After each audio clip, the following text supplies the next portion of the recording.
Elisabeth vit dans un village du parc des Virunga et cela fait plus d'1 an maintenant qu'elle fabrique des briquettes de biomasse, un mélange de déchets de papier, d'eau et de feuilles d'arbres mortes pressées dans une machine en bois. Avant, cette Congolaise de 35 ans était vendeuse de charbon de bois. Elle est ravie d'avoir pu abandonner son ancien commerce.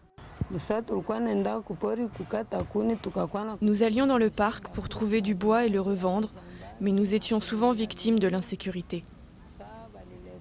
Nous étions attaqués et violés par des miliciens, mais quand on a appris qu'il y avait ce nouveau charbon, nous l'avons adopté et nous avons commencé à en fabriquer. On n'a plus besoin d'aller dans les forêts du parc. Des forêts où vivent des gorilles des montagnes. Le développement des briquettes de biomasse, appelées ici Makala Yassasa, permet de préserver l'habitat de cette espèce menacée d'extinction.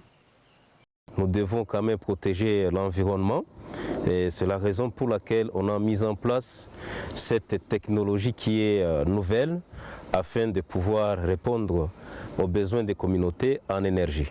Les briquettes brûlent facilement et sont vendues 7 $ le sac, 3 fois moins cher que le charbon de bois. Mais elles se consument très vite. La nourriture devrait être cuite dans 1 heure, mais il faut que je reste ici pour surveiller.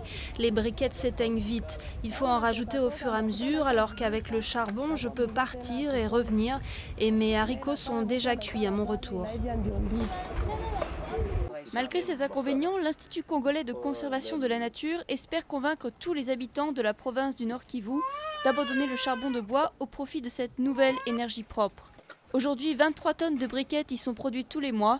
La production devrait doubler d'ici fin 2012.